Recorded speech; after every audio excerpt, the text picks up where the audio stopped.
Hello friends, செம்பாவின் வீடு சேனலுக்கு உங்களை வரவேற்கிறேன். எல்லாரும் எப்படி இருக்கீங்க ஃப்ரெண்ட்ஸ்? இன்னைக்கு நம்ம என்ன வீடியோ பார்க்க போகிறோம் அப்படின்னா, டேஸ்டியான மீன் வறுவல் தான் இன்னைக்கு நம்ம செய்ய போகிறோங்க. இந்த மீன் வறுவலை நம்ம மீன் மசாலா ரெடி பண்ணிட்டு செய்ய போகிறோம். வாங்க எப்படி செய்கிறது அப்படிங்கிறத பார்க்கலாம். செம்பாவின் வீடு சேனலை ஃபர்ஸ்ட் டைம் பார்க்குறவங்களா இருந்தால் இந்த வீடியோவுக்கு கீழே இருக்கிற சப்ஸ்கிரைப் பட்டனை கிளிக் பண்ணிக்கோங்க. பக்கத்தில் பெல் ஐக்கானை கிளிக் பண்ணிக்கோங்க. ஹோட்டல் ஸ்டைலில் இப்போ நம்ம மீன் வறுவல் பண்ண போகிறோம். அதுக்கு நான் வந்து ஒரு 6 துண்டு மீன் எடுத்திருக்கேன். இது வந்து ரோக் அப்படின்ற ஒரு மீன். இது நீங்கள் வஞ்சரத்தில் செஞ்சீங்கன்னா ரொம்பவே நல்லாயிருக்கும். ஹோட்டல் ஸ்டைலில் மீன் வறுவல் ரெடி பண்ணுறதுக்கு நம்ம மீன் மசாலா ஃபஸ்ட்டு ரெடி பண்ணிக்கலாம். இப்போது மீன் மசாலா ரெடி பண்ணிக்கலாம். மிளகாத்தூள் 2 ஸ்பூன் ஒரு மிக்சி ஜாரில் போட்டுக்கோங்க. கலருக்காக காஷ்மீரி மிளகாத்தூள் 1 ஸ்பூனு, மல்லித்தூள் 1/2 ஸ்பூன், சோம்புத்தூள் 1/2 டீஸ்பூன், ஜீரகம் 1/4 டீஸ்பூன். ஜீரகத்தூள் இருந்தாலும் சேர்த்துக்கோங்க. நான் வந்து ஜீரகம் வந்து முழுசாக போட்டிருக்கேன். மஞ்சத்தூள் 1/4 டீஸ்பூன். உப்பு தேவையான அளவு போட்டுக்கோங்க.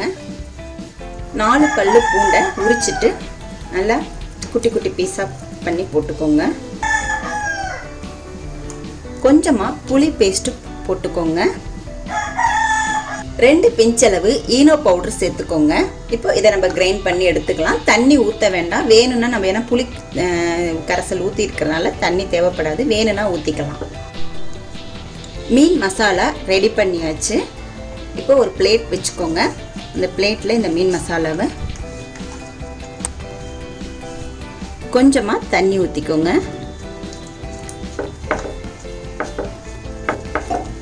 ரொம்ப தண்ணி ஊற்றிட வேண்டாம். நல்லா இந்த மாதிரி மசாலா வந்து நல்லா இந்த மாதிரி இருக்கட்டும். இந்த கன்சிஸ்டன்சியில் மசாலா இருக்கணும். இப்போ நம்ம ஒவ்வொரு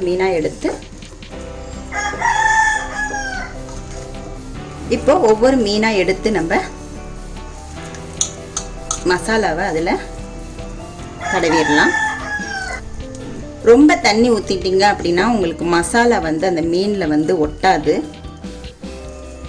இது ரொம்பவே நல்லா டேஸ்ட்டாக இருக்குங்க. நம்மளுக்கு ஹோட்டல் ஸ்டைலில் பார்த்தீங்கன்னா நல்லாயிருக்கும். ஹோட்டல்லலாம் மீன் வறுவல் பார்த்தீங்கன்னா அது ஒரு சுவை வந்து வேறு மாதிரி இருக்கும்.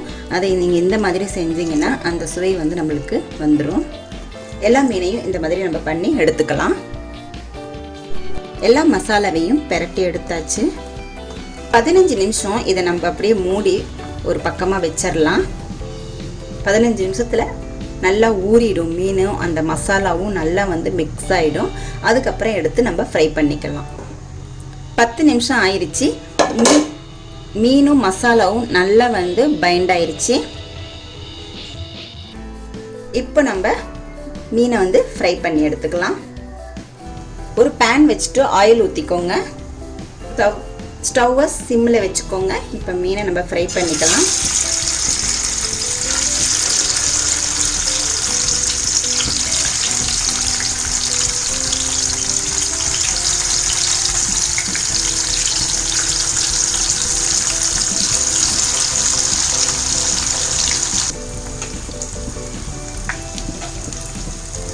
ஒரு பக்கம் வெந்திருச்சு. நம்ம திருப்பி போட்டுக்கலாம்.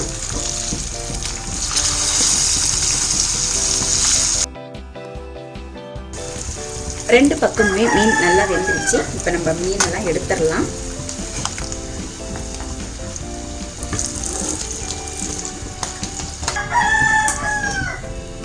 இப்போ நம்ம கார்னிஷ் பண்ணுறதுக்கு ரெடி பண்ணிக்கலாம். கொஞ்சமாக ஆயில் ஊற்றிக்கோங்க. ஒரு பேனை வச்சு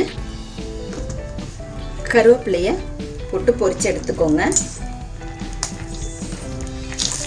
எண்ணெய் நல்லா காஞ்ச உடனே போடுங்க. போட்டு பொரிச்சு எடுத்துட்டு ஸ்டவ் ஆஃப் பண்ணிடுங்க. சர்வ் பண்ணிடலாம்.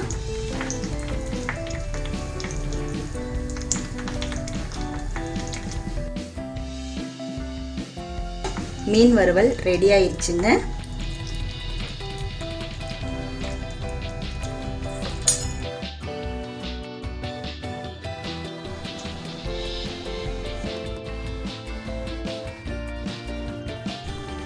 நல்ல ஸ்பைசியான மீன் வறுவல் ரெடி ஆயிடுச்சுங்க. இந்த ஸ்பைசியான மீன் வறுவலை நம்ம ஒரு ஸ்பைசியான மீன் மசாலா ரெடி பண்ணி தான் செஞ்சுருக்கோம். இது சூப்பராக இருக்கும். ஹோட்டல் ஸ்டைலில் இருக்கும். இதை நீங்கள் செஞ்சு பாருங்கள். இதை நம்ம சாப்பிடும்போது எலுமிச்சம்பழத்தை வந்து லைட்டாக வந்து இந்த மாதிரி நீங்கள் புழிஞ்சுக்கோங்க. இந்த மாதிரி நம்ம எலுமிச்சம்பழத்தை புழியும் போது ரொம்பவே டேஸ்ட்டாக இருக்குங்க.